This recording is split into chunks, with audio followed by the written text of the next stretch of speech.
No? What's up? I'm Tyler. Okay, before we get started, there's something that I have to show you. Okay, have you guys ever seen this before where there's a person that looks like their pet? All right, this guy, for example, this,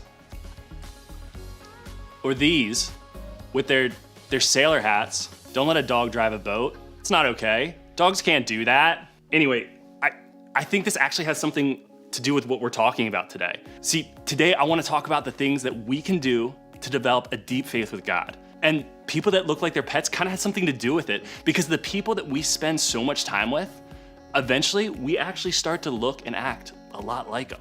Have you ever noticed whenever you hear about someone's journey towards knowing God, you always hear them talk about a relationship? I don't mean their relationship with God. I mean their relationship with another living human person.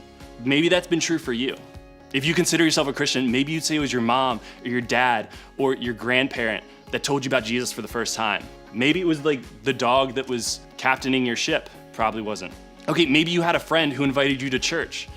Maybe you had a small group leader who really helped you figure out what you believe. Or maybe someone you don't even know at all made their way into your story simply because the way they live inspired you in some way.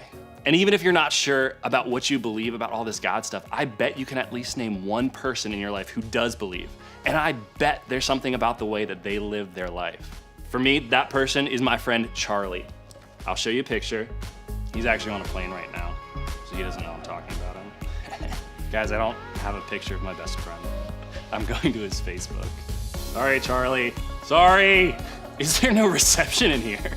Are we using dial-up? Okay, I found it. Okay. Okay, this is my friend Charlie. And Charlie was that kind of friend for me. He's the wisest, kindest, most patient person I know. So the day after I had a really bad breakup, Charlie just invited me to cut down a tree with him with an axe, which is the worst way to cut down a tree, in case you're wondering. And you probably think, yeah, that sounds dangerous and not that much fun. But okay, the thing is, Charlie knew exactly what I needed. And what I needed in that moment was just a friend to be there for me, to cut down a tree with. You've probably crossed paths with somebody like that too. The way they treat people, the way they carry themselves, the way that they act, it looks different to you. There's something about them that's appealing. Either way, whoever it is who's shown up in your story, there's one thing I know for sure. I bet you're sitting here right now because of somebody who made a difference in your life. And I think that's pretty cool because that's how God designed it. God uses people to grow our faith. So what does that mean for us? Do we have to sit around and wait for somebody to come into our lives? What if we look around at our friends and family and think, Is that Charlie?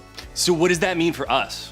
Do we have to sit around and just wait for someone like that to come into our lives? What if we look around at our family and our friends and think, I don't know anybody who wants to help me grow in my faith? Are we just supposed to hope and pray that we make the right friends or meet the right group of people? Do we just hope to find a small group leader who wants to help us or guide us?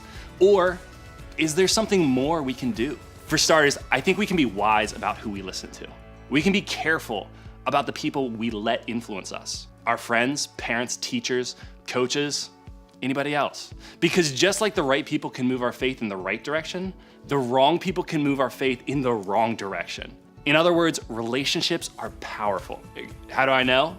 How do I know? Okay, well, there's a lot of examples in the Bible where relationships made a big difference in a positive and in a negative way. And there's a verse in Proverbs I want to look at. Now, Proverbs is found in the Old Testament, which is the part of the Bible written before Jesus came to earth. Now, the cool thing about the book of Proverbs is that this guy named Solomon wrote a lot of it. Now, if you haven't heard of Solomon before, let me tell you a little bit about him. Solomon was a king, which is pretty cool if you ask me. How awesome would it be to be a king? More coffee! More coffee! Jess? Okay, I'm just kidding. I'd be a terrible king. But he's also known, I gotta stop saying but he was also known to be the wisest man who lived at the time. He had a reputation for giving really good, wise, solid advice to people. And I don't know about you, but that sounds like the kind of guy I definitely want to listen to. Now, let's take a look at one of the things he said about relationships. Walk with the wise and become wise. For a companion of fools suffers harm. Pretty simple, huh? Like Solomon basically said that we have a choice of what kind of person we want to be. One who hangs out with the wise, people who make good, healthy decisions, or one who rolls with the fools. Fools. People who lack good judgment and make not so great decisions. For me, I want to be wise, and I think most of you do too. And Solomon said that if we want to be wise, then we have to walk with the wise. We have to spend time with the kind of people who help us pursue a deeper faith, the kind of people who make us better. Because if we don't, well, we risk letting our lives be influenced by fools. You don't have to be a Christian for this idea to help you. This is true for any of us. The people you choose to spend time with will affect your life. So if you want to move in a better direction, hang out with people who want the same thing. Negative influences will impact you in a negative way. But just like the wrong people can affect someone's life in a harmful way, the right people can impact our lives in a positive and big way. Do you remember what we've been saying? God uses people to grow our faith. Remember that story I told you about Charlie?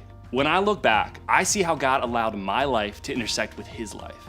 Not just him, but so many other people who have had something different and important to teach me about faith as well. In their own way, they all shaped my view of God and helped my faith grow deeper. They changed me. God uses people to grow our faith. And because of that, who you spend time with matters. Who you let influence your life matters. Who you listen to matters. So you may be thinking, okay, I get that, but what do I do? What do I do about the relationships in my life? How can I make sure that the right people are influencing me? Where can I find a dog that has its own sailboat? I think you can start by doing these 3 things. First, identify the people you're already spending time with. Who are the friends you hang out with the most? Who are the people you listen to? Who are you turning to for advice? Who are the people you know are influencing your life for better or for worse? Then ask yourself this: are these people helping you be wise, or are they encouraging you to be foolish? Second, identify the people who you know will help you grow. Think about people you know who are wise. Think about the people you know at school, at home, on your team, at your church, or in your community who live their lives in a way that you want to live your life. Even if it's only one person, identify someone you know who could help you grow deeper in your faith. Hint, your small group leader is a great one. Third, take a step toward a relationship. Whoever it is in your life you know can help you grow deeper in your faith, this week, take one step closer toward building a relationship with that person. If it's someone at school, maybe sit with them at lunch or invite them over your house to hang out. If it's an adult in your life, maybe just shoot them a text, asking them to chat with you sometime. There will come a point when life gets confusing or hard, and I can tell you it does. I mean, I'm 26 and I'm definitely still confused about some things. How do they make soap? Sorry. It's important to have someone who not only knows what's going on, but is also there to help you walk through it. Okay, so lately I've been learning a lot about scuba diving. And when scuba diving, it's always a good idea to have a buddy with you at all times. Did you know that?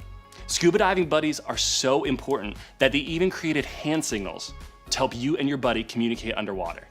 Let me teach you some. Okay, this means okay. The opposite of that, and this is not a good one. This means not okay. That is not a signal you want to give while scuba diving. Another one, and I think this is crazy. This means buddy up. There's even a hand signal to tell you how important it is to find your buddy while scuba diving. See, when you're scuba diving, you need to have a buddy to keep you safe, to guide you, to give you a helping hand when it's needed. And it's the same thing for our day-to-day lives. If we want to go deeper in our faith, we need someone to offer wisdom, support, and encouragement. Whether it's a big decision or a painful mess, you'll want to know that someone wise is just a text message away. That's why your small group leader is such a great place to start.